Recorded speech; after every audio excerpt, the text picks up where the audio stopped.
Hello, everyone. Before today's story begins, we'd like to share a quick message. YouTube recently removed our monetization, cutting off our income. If you enjoy this story, we humbly ask for just $1 to help pay our staff so they can make a living and keep creating for you. Thank you for saving us now. Let's begin the story. Don Brooks did not belong in the pristine, sterile corridors of the Aegis diplomatic station. As a low-frequency acoustics engineer, his domain was the belly of the beast, where the metal skeleton of the station groaned and vibrated. His quarters, which doubled as his workshop, felt less like a living space and more like a subterranean vault. The walls were lined with a heavy lead core and thick wedges of anechoic acoustic foam. It was a dead zone, a place where sound waves went to die. It was the only room on the entire station where the oppressive, artificial hum of the life support processors faded into absolute, suffocating silence. That silence shattered at exactly 1300 hours. The Level 1 lockdown siren did not merely ring. It tore through the dense foam padding like a jagged blade. Red emergency strobes bled through the cracks of the reinforced bulkhead. Before Don could even reach for his datapad, the heavy steel door of his quarters buckled inward with a deafening metallic screech. Plasma residue hissed violently as the lock mechanism melted into glowing slag. Through the smoking threshold marched the Solari Royal Guard. They were tall, elegant, and terrifying. The Solari communicated through a high-frequency psychic network, rendering their physical movements eerily synchronized and completely devoid of spoken commands. Their combat armor gleamed like polished obsidian under the crimson emergency lights. The guard captain stepped forward, his heavy boots crushing a stray circuit board on the floor. He raised a pulsing, zero-point energy rifle and aimed it directly at the center of Don's chest. "Do not move, human," the captain commanded. His voice was synthetic, translated through a metallic vocalizer collar at his throat, though the immense psychic pressure radiating from him made the air in the room feel impossibly dense. "Princess Zelia has been missing for 6 hours. Her biological tracking signature has been completely wiped from the Aegis mainframe. You are the only anomaly in this sector." Don blinked, his hands flying up halfway in a gesture of pure, clumsy panic. He let his shoulders slouch, perfectly projecting the image of a harmless, overwhelmed maintenance worker caught in the crossfire of galactic politics. He looked past the captain, his eyes widening in exaggerated horror at the blasted door. "Are you kidding me?" Don protested, his voice cracking slightly. "Do you have any idea what the sudden pressure change just did? You breached the seal. My vintage paper cone drivers are right near the entrance." He scrambled backward, gesturing wildly toward a pair of massive, wooden speaker cabinets he had painstakingly smuggled all the way from Earth. "Those are 60 years old. You cannot just blow a door open in an acoustic vacuum." The captain narrowed his dark, fathomless eyes. The psychic weight in the room intensified, probing the human's mind for deception, but finding only the shallow, erratic panic of a gearhead mourning his toys. The captain gestured sharply with his left hand. 3 heavily armored guards fanned out, their scanners sweeping the claustrophobic space. They tore through Don's sanctuary. They kicked aside stacks of analog tape cassettes, knocked over milk crates full of heavy vinyl records, and trampled through thick thickets of copper cabling. They ran thermal optics over the lead-lined walls and pushed aside soldering irons, oscilloscopes, and frequency generators.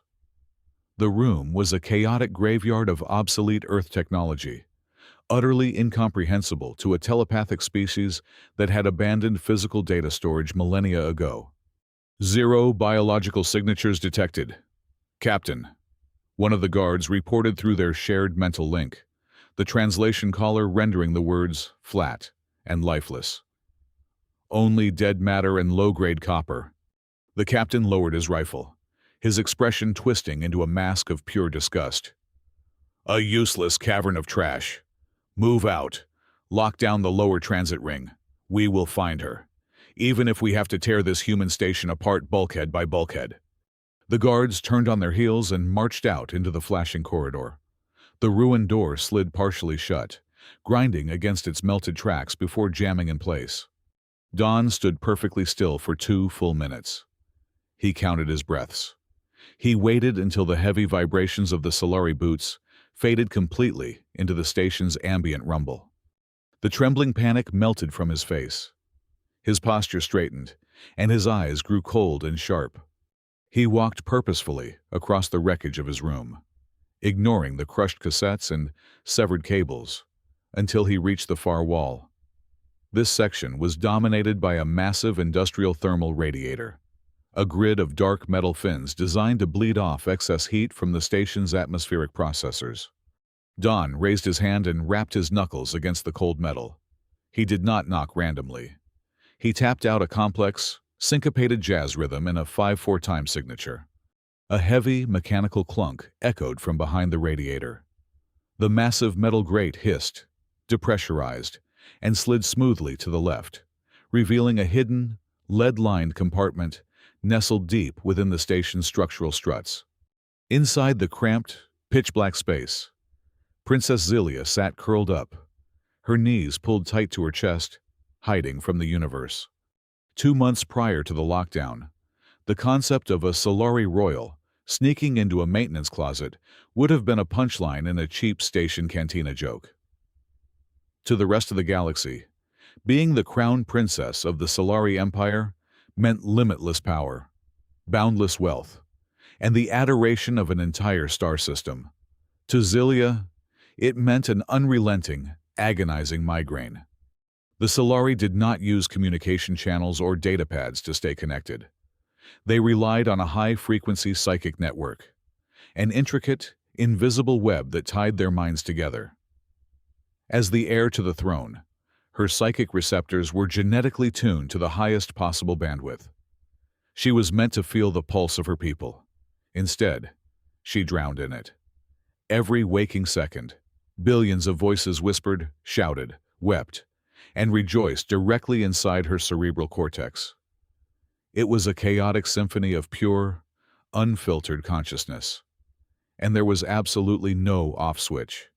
Sleep was merely a slightly dimmer room in a house full of screaming strangers. She had been wandering the lower engineering decks of the Aegis station, desperate for a few seconds of diminished signal strength, when she stumbled upon the heavy steel door. It was a complete accident. Don had spent half his salary lining his walls with thick lead and anechoic foam to create an acoustic vacuum for his low-frequency sound wave experiments. He was trying to study the acoustic properties of early Earth recording techniques. He had inadvertently built the only functioning psychic blind spot within a 10-light-year radius.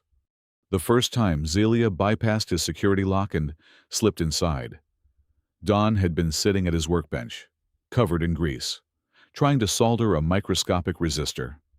He looked up, soldering iron in hand, to see a radiant, alien aristocrat standing amid his discarded noodle cups and tangled wires. Zelia did not demand his fealty. She did not order him to look away. She simply collapsed against the door, slid down to the cold floor, and began to cry. For the first time in her 24 years of life, her mind was empty. The roaring ocean of billions of voices had vanished, cleanly severed by the lead and the foam. There was only the gentle hum of the station and the sound of her own breathing. The silence was so profound, so heavy, that it physically hurt her chest. A lesser man might have hit the emergency panic button. A smarter man might have called the diplomatic liaison. Don Brooks did neither.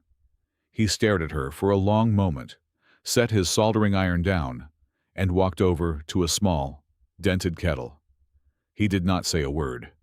He boiled water, stirred in a spoonful of cheap, freeze-dried instant coffee, and handed her the chipped mug. Then, he walked over to his turntable, carefully dropped the needle on a vintage Miles Davis vinyl record, and went back to his soldering. The muted, soulful trumpet filled the room, washing over her like a warm tide. It was the best thing she had ever heard. That bizarre, silent evening became the foundation of a secret routine. Twice a week, the crown princess would vanish from her gilded quarters and appear in the messy, subterranean world of the human audio engineer. They never spoke about the empire. They never discussed the intricacies of interstellar trade routes or the looming pressure from the Council of Elders. In Dawn's room, Zilia was not a deity waiting to ascend. She was just a tired girl hiding from a very loud party. Dawn was hardly a glamorous host. He had a dry, cynical sense of humor that felt distinctively human. He would sit beside her on a makeshift couch constructed from old equipment crates and teach her how to fix obsolete Earth technology. "The trick with these old radios," Dawn told her one evening, handing her a pair of wire strippers, "is that they are stubborn. They are not like your smart glass interfaces that fix themselves. You have to coax the signal out of them. You have to appreciate the static." Zilia held a frayed copper wire, her glowing, elegant fingers looking entirely out of place against the oxidized metal. Why would a species actively choose to preserve something so inefficient? The static is a flaw. It degrades the purity of the transmission. "Exactly," Don chuckled, taking a sip from his ever-present mug of terrible coffee. "It is flawed. It pops. It hisses. It reminds you that the machine is struggling to do its job, just like the rest of us. Earth was a chaotic, messy place. We did not have a unified psychic network to keep us in line. We had to shout across oceans and hope someone was listening on the other side. That imperfection is where the soul lives." Zilia learned to love the static. She learned to enjoy the bitter, acidic taste of instant coffee. She even learned to laugh at his terrible, dry jokes about the structural integrity of the station's plumbing. More than anything, she found herself profoundly fascinated by the human sitting next to her. To a Solari, the human mind was generally considered primitive, a dark, silent cavern, devoid of the radiant energy that powered the galaxy. But sitting next to Don, leaning against his shoulder as they listened to old jazz tapes, Zilia realized the true beauty of that limitation, because he had no telepathic receptors, no magical prowess, and no latent psionic abilities. His mind was a beautiful, natural fortress. When she occasionally brushed against his consciousness, she did not find the overwhelming, chaotic noise of her own people. She found a quiet, steady stream of logic.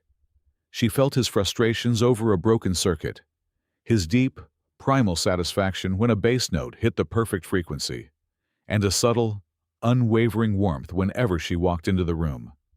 His emotions were not broadcast to the universe. They were kept inside, solid and heavy, like the lead lining his walls. He was a natural anchor, in a universe where she was constantly pulled in a billion different directions by the minds of her subjects. Don Brooks was the only thing standing perfectly still. He was her gravity. And that was exactly why, when the ancient genetic mutation began to tear her apart from the inside out, his messy, noisy, completely ordinary human quarters were the only place she could think to run. The heavy mechanical grate of the hidden compartment slid shut, sealing itself back into the station architecture. Zilia collapsed onto the floor the moment her feet touched the ground outside the enclosure. The air in the room, previously cool and regulated by the environmental processors, instantly became stiflingly hot. Don rushed forward to catch her, but the moment his hands gripped her shoulders, he flinched and pulled back. Her skin was burning, radiating an intense, dry heat that felt like an open furnace. "Hey, what is wrong? What is happening to you?" Don asked, his voice losing all its previous manufactured panic, replaced entirely by genuine alarm. Beneath the translucent, flawless surface of her porcelain skin, her capillary network was aggressively visible. However, instead of blood, her veins were pulsing with a violently unstable, luminescent purple fluid. It was not the gentle, silver bioluminescence typical of a Solari royal using telepathy. This was a terrifying, exothermic cellular reaction. Every time she exhaled, the air shimmered with heat distortion, the metallic scent of ozone, like the aftermath of a massive lightning strike, permeated the claustrophobic quarters. "It is not the noise of the network. Done," she choked out. Her voice was devoid of its usual telepathic resonance. She was speaking entirely through her vocal cords, and the raw, physical friction of the words sounded agonizing. "I did not run away because I could not handle the whispers. I am undergoing the void touch." Don scrambled across the room, knocking over a stack of vinyl records, and grabbed a handheld diagnostic scanner he normally used for calibrating thermal arrays. He aimed the sensor at her chest. The analog dial snapped violently to the right, pinning itself against the maximum threshold. "Your core temperature is pushing 106 degrees Fahrenheit, Don stated, staring at the readings in disbelief. "Your cellular structure is completely destabilizing." "What exactly is a void touch?" Zelia gripped the edge of his heavy metal workbench. The thick steel groaned in protest under her suddenly immense physical density. "It is a genetic anomaly," she gasped, her eyes squeezing shut as a wave of purple light rippled under the skin of her neck. "It is a recessive evolutionary marker that triggers spontaneously, perhaps once every 10,000 years. My biological matter is collapsing on a molecular level. My cells are transmuting. They are converting from carbon-based tissue into raw, unbound psychic plasma. I am shedding this physical vessel. I am evolving into an energy entity." Don frowned, his analytical engineer brain trying to process the sheer impossibility of spontaneous mass-to-energy conversion happening right in his bedroom. "Okay, so you are ascending. You are evolving into a higher state of being. That sounds like something your people would write a holy book about, not something to run away from. Why are you hiding inside a radiator compartment?" Zelia let out a bitter, agonizing laugh that sounded remarkably like cracking glass. "Because an energy entity is incompatible with the network.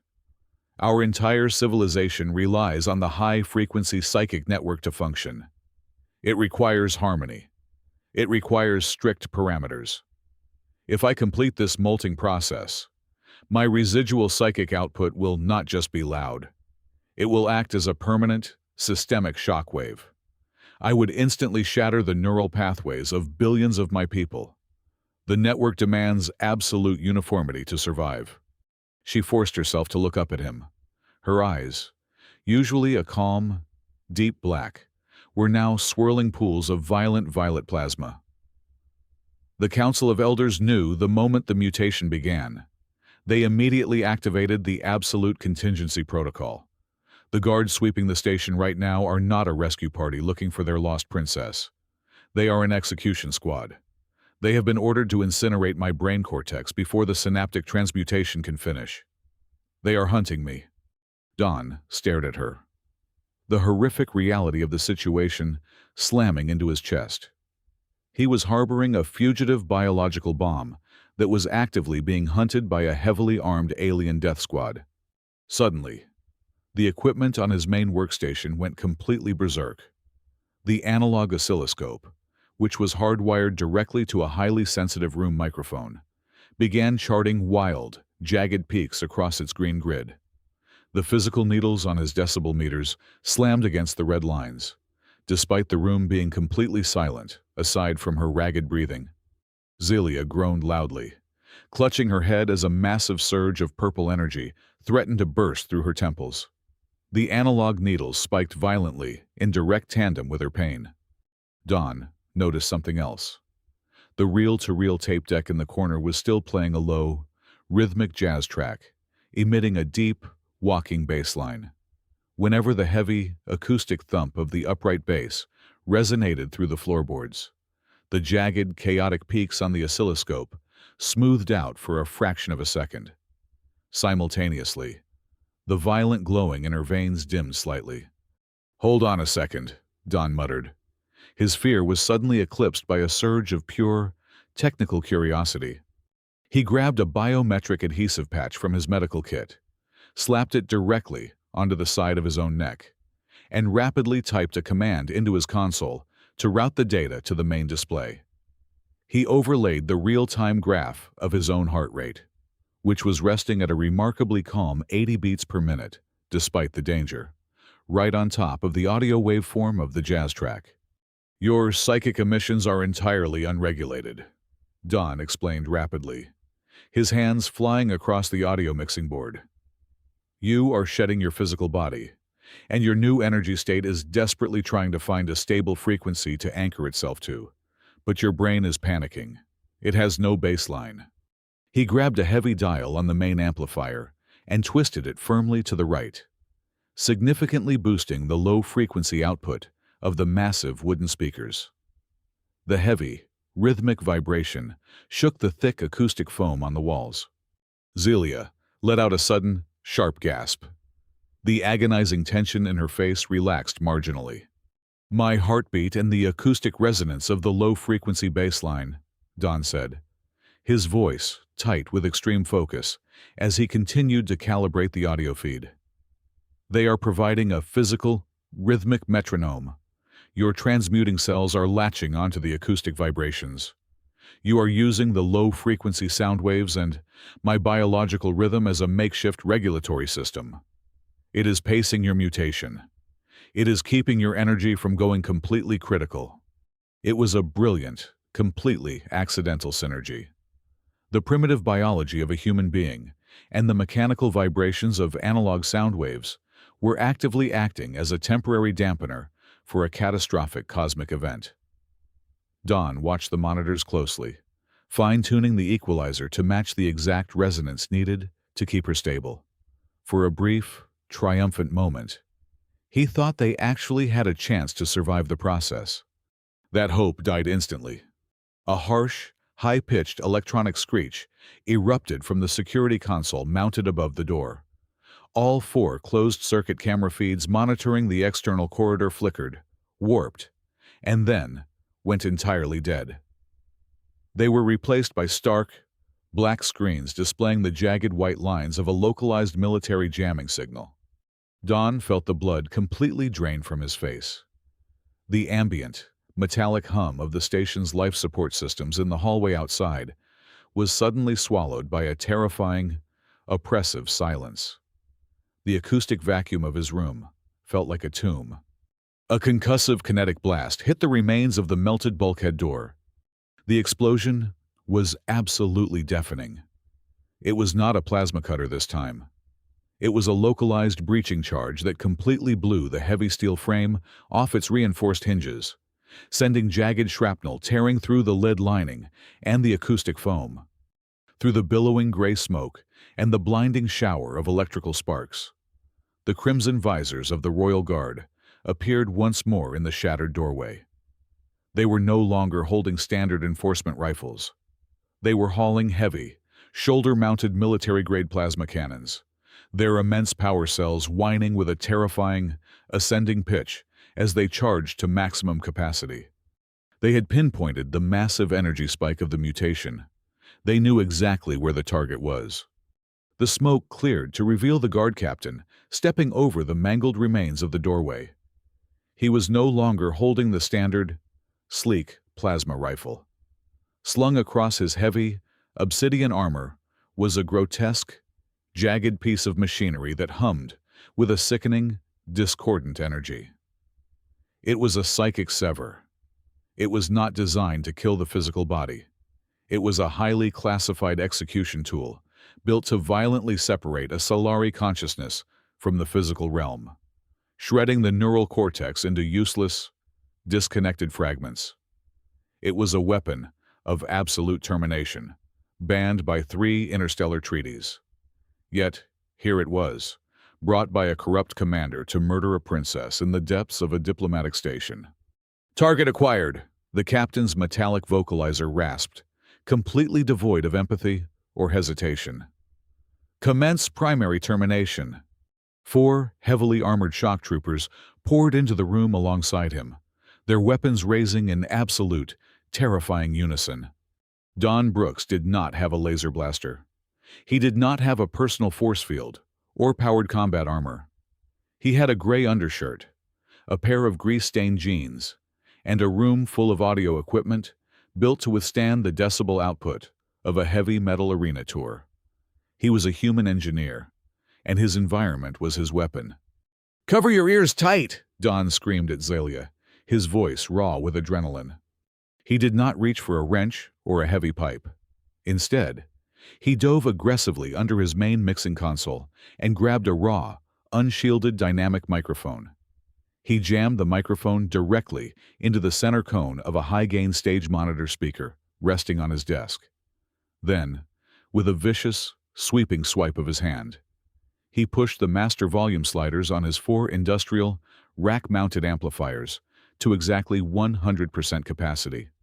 The acoustic feedback loop was instantaneous. It did not merely sound like a screech. It manifested as a solid, impenetrable wall of kinetic force. The high-frequency sonic boom blasted out of the massive wooden cabinets with enough physical air pressure to rival the exhaust thrust of a small shuttle engine. The sheer density of the concentrated sound wave hit the advancing alien troopers like a physical battering ram. The first 2 guards were violently lifted off their feet, their advanced combat armor proving completely useless against the sudden, brutal compression of the room's atmosphere. They slammed backward into the steel corridor wall with a sickening metallic crunch, their zero-point rifles clattering uselessly to the deck.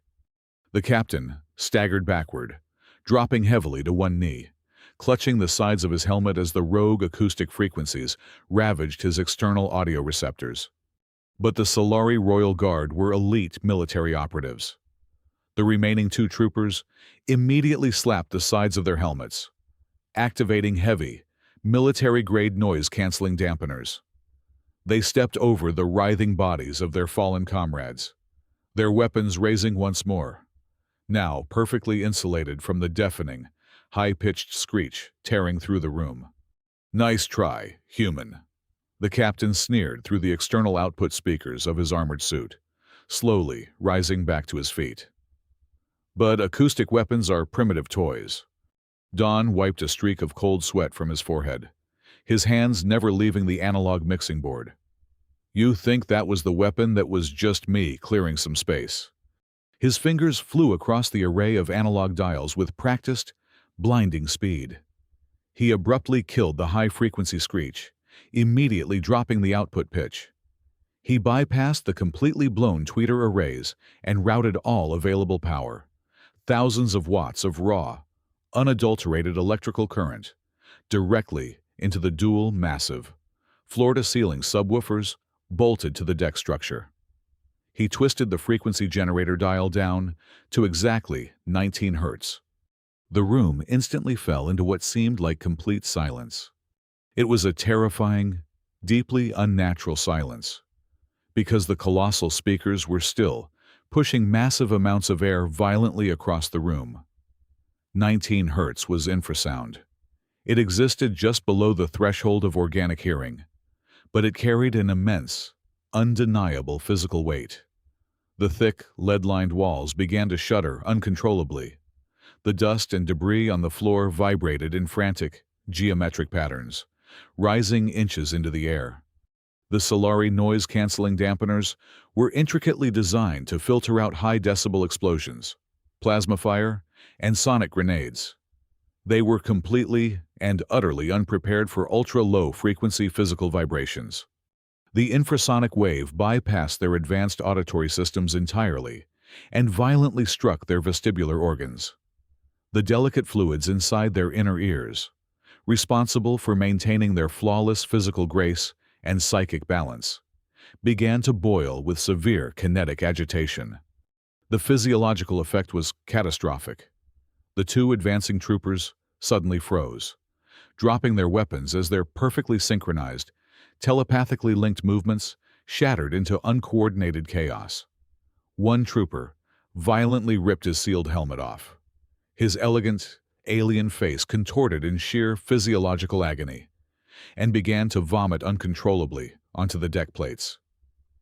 The other trooper collapsed entirely, clutching his head in both hands, his spatial awareness completely destroyed by the invisible waves. He could not tell the floor from the ceiling. The infrasound severed their physical equilibrium, which in turn caused their tightly woven psychic link to collapse into a tangled, panicked knot of severe vertigo and nausea. Humanity had spent centuries dealing with biological chaos, motion sickness, rough oceans, and unbalanced inner ears. The Solari, accustomed to absolute psychic and physical stability, were entirely incapacitated by a vibrating cone of vintage paper and heavy magnets. Don stood firm behind his console, the maestro of their sudden destruction, watching the galaxy's most elite death squad writhe helplessly on the floor. "Still think analog is primitive?" Don shouted over the deep, bone-rattling vibration vibrating in his own chest. The captain, however, possessed a much higher physical resilience. Though his armor was swaying violently, and he was visibly struggling to remain upright, his optical sensors locked onto the towering speaker cabinets, causing the disruption. He realized he could not accurately shoot the human. The intense vibration was making his targeting reticle dance wildly and uselessly across his heads-up display. Instead, he reached down to a secured pouch on his tactical belt, unclipped a sleek, black metallic sphere, and lobbed it forcefully into the exact center of the room. An electromagnetic pulse grenade. It detonated without a single sound. A wave of invisible, high-voltage static washed over the cramped quarters, frying unshielded circuitry instantly. Every single analog dial on Don's console snapped violently to zero. The glowing vacuum tubes inside the massive amplifiers shattered simultaneously in a bright shower of sparks. The towering subwoofers gave one pathetic, dying mechanical thump before the electromagnets within them fused into solid, useless lumps of dead iron. The overhead red emergency lights died instantly, plunging the room into absolute, terrifying darkness, save for the blinding, unstable purple light radiating from Zilia. The oppressive silence that followed the EMP was immensely worse than the explosions.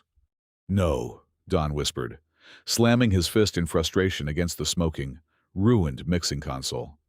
Behind him, Zilia let out a harrowing, desperate gasp, stripped of the rhythmic, acoustic anchor that had been artificially regulating her violent mutation. Her cellular structure went completely critical. The purple luminescence under her skin flared with the terrifying intensity of a dying star. She was no longer just radiating heat. Her physical form was practically glowing with raw, unbound psychic plasma. A psychic scream ripped from her throat. It was not a sound that could be processed with ears. It was a wave of pure, concentrated mental agony that struck the physical world with devastating, tectonic force. The ultra-dense durasteel bulkheads of the room began to groan and spiderweb with massive, glowing cracks. The heavy lead lining peeled away from the structural supports like dead skin. The artificial gravity plating beneath their feet flickered and failed briefly under the immense, unnatural pressure of a consciousness rapidly expanding beyond its biological limits. Through the chaotic, swirling storm of uncontrolled psychic energy, the captain forcefully pushed his way forward. The EMP blast had effectively rebooted his suit's gyroscopic stabilizers, and with the crippling infrasound gone, his deadly, cold focus had returned entirely. He leveled the massive, jagged psychic sever directly at the center of Zilia's glowing, transmuting forehead. The grotesque crystal, embedded at the tip of the execution weapon, flared with a sickly, jagged green light, audibly charging for the lethal, mind-shattering strike. "The network will remain pure," the captain stated coldly, his armored finger tightening deliberately on the firing mechanism. Don Brooks did not have time to think. He did not have time to calculate the survival odds, or desperately search the ruins of his room for another makeshift weapon. He only saw the sickening green light of the executioner's gun and the blinding purple glow of the woman who had sought quiet refuge in his messy, isolated world. The weapon fired, unleashing a blinding, concentrated beam of neural shredding energy across the room. Without a single moment of hesitation, Don launched himself bodily over the smoking remains of the mixing console. He threw his fragile, unarmored human body directly into the path of the lethal beam, fully shielding the princess with his own back. The sickly green beam of the psychic sever struck Don squarely between the shoulder blades. It was a weapon forged to shatter the delicate, crystalline structure of a high-frequency mind. It was meant to turn a telepathic consciousness into useless ash. But it did not hit a telepathic consciousness. It hit dense, completely unevolved human gray matter. To the highly advanced psychic weapon, Don Brooks was not a target. He was an absolute void. His skull acted as a colossal biological Faraday cage. His brain simply lacked the sophisticated neural receptors necessary to even register the psionic attack. The lethal energy was instantly trapped inside his central nervous system, unable to disperse, violently searching for an exit through telepathic synapses that simply did not exist. He slammed into Zelia, the sheer kinetic force of the blast knocking them both heavily to the ruined floorboards. Zelia saw the fragile human take the lethal strike meant to execute her. Panic, raw and unrefined, tore through her rapidly evolving consciousness. In a desperate, instinctive attempt to save him, she did the one thing her species was strictly forbidden to do with lower life forms. She forcefully tore open her own mind and psychically bonded directly with his. She intended to siphon the lethal alien energy back into her own transmuting form, sacrificing herself to pull the poison out of his head before it could physically fry his internal organs. The exact moment their minds connected, the situation went completely out of control. By anchoring herself to him, she inadvertently dumped the entire, catastrophic burden of her void touch evolution straight into his cerebral cortex. The astronomical agony of her cells converting to raw plasma, combined with the searing backwash of the execution weapon, flooded Don's completely unprepared neural pathways. It was an overload of sensory trauma that should have instantly stopped his heart and liquefied his brain. But human biology is a stubborn, chaotic masterpiece forged in a harsh, unforgiving crucible. When faced with an insurmountable, catastrophic level of physical or mental shock, the human brain does not simply surrender to the pain. It fights back with extreme chemical warfare. The precise moment the unimaginable alien agony registered, Don's pituitary gland and adrenal medulla went into absolute, unlimited overdrive. They flooded his entire biological system with a massive, unprecedented tsunami of endorphins, dopamine, and adrenaline. It was the ultimate, primitive mammalian defense mechanism, designed originally to numb a fatally wounded hunter so he could strike one final blow against a predator. The astronomical psychic trauma, violently colliding with a monumental flood of human pleasure chemicals, created a completely unprecedented biochemical paradox.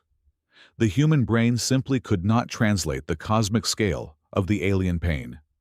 The sensory input exceeded all known biological parameters. So, his brain forcefully translated the input into the only parallel extreme it had available.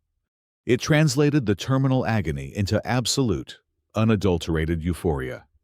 Don Brooks gasped loudly, his eyes flying wide open. And then he laughed. It started as a low, rumbling chuckle deep in his chest. Within a fraction of a second, it erupted into a roaring, full-bodied howl. It was a wild, untamed sound, echoing fiercely through the cramped, ruined quarters. He clutched Zelia tightly, shaking violently, not from pain, but from an overwhelming, intoxicating wave of cosmic hilarity.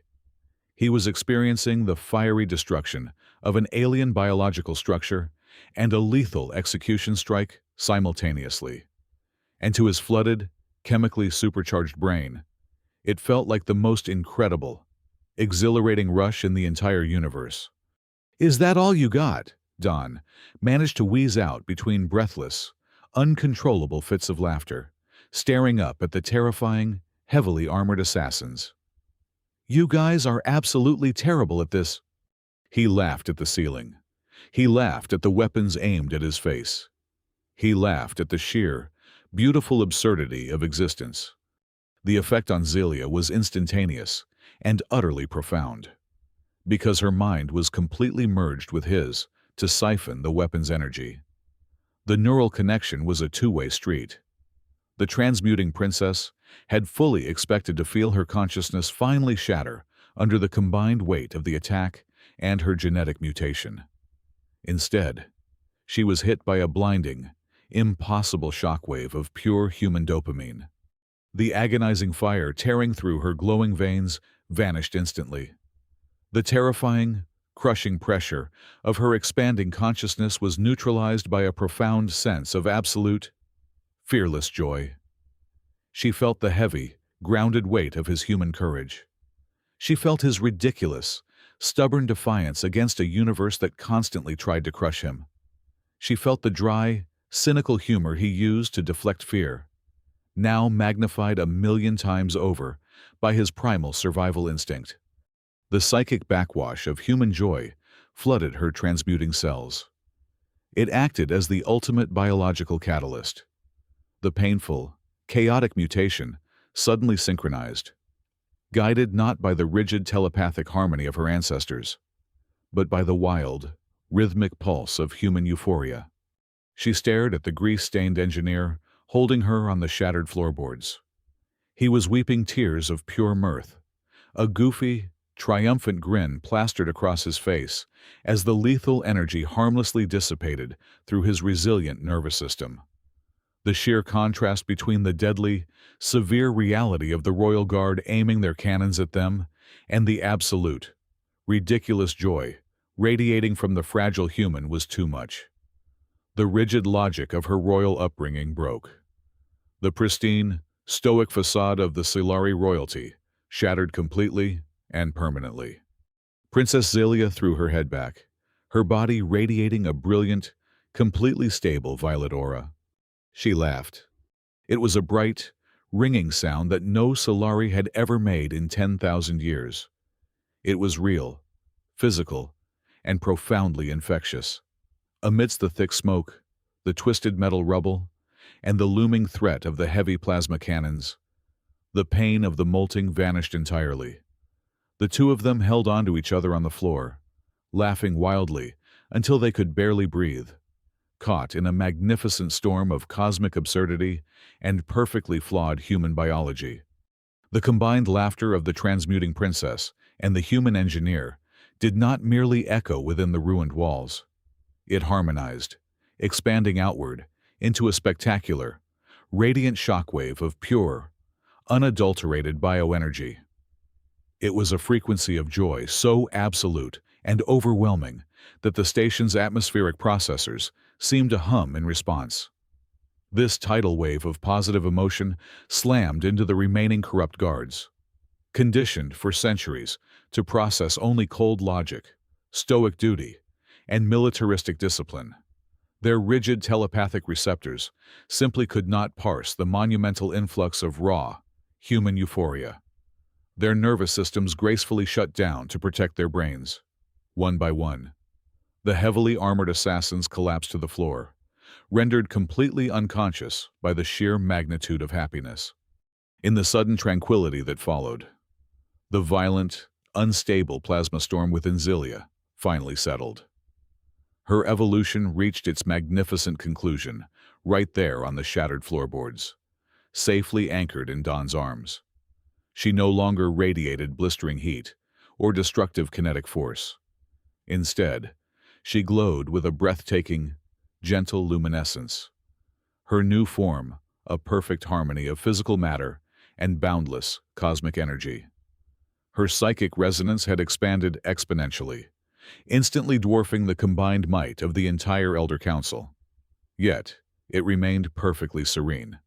At that exact moment, The external corridor lit up with the brilliant blue flash of royal plasma cutters. The station's structural plating gave way, and the Solari Queen marched through the smoke, flanked by a massive phalanx of her personal, fiercely loyal vanguard. The Queen, who had been completely unaware of the Council's treacherous machinations, stopped dead in her tracks. She surveyed the impossible tableau before her. The elite assassination squad lay completely incapacitated. Her daughter had successfully ascended into a legendary energy entity, a mythical state of being not seen in countless generations. And the newly forged goddess of the Solari Empire was currently resting her glowing head against the shoulder of a grease-covered human who was still clutching his sides, trying to catch his breath from laughing too hard. The Queen stepped forward, her eyes narrowing as she cast a swift, piercing telepathic sweep over the unconscious guard captain. In a fraction of a second, the entire conspiracy unfolded in her mind. The Elder Council had orchestrated the assassination to maintain their rigid control over the psychic network. The Queen's face hardened into a mask of terrifying authority. She turned to her vanguard commander and issued a single, unquestionable psychic directive, ordering the immediate execution of every traitorous elder back on their homeworld. Then, the Queen turned her attention to Don Brooks. She moved with regal grace across the debris, towering over the seated human. She looked at his primitive, unevolved mind, and then she looked at the profound, grounding peace radiating from her daughter. The Queen realized that separating them would be catastrophic. Only the dense, beautifully flawed, and incredibly resilient mind of this human could tether an entity of such vast cosmic power to her underlying humanity. "You have done what our greatest minds could not," the Queen declared, her voice echoing clearly without the need for a translator. "You shall not be separated. From this cycle onward, you are officially decreed the royal anchor of balance." Several days later, the atmosphere in the newly repaired, unshielded engineering quarters was entirely peaceful. Don sat hunched over his workbench, carefully trying to piece together the torn paper cone of his vintage speaker, using a roll of heavy-duty adhesive. The heavy lead lining was gone, no longer necessary. Zelia, no longer hiding from the universe, sat casually perched on the edge of his desk. Her gentle violet aura provided the perfect reading light. She watched him struggle with the sticky material for a moment before smiling.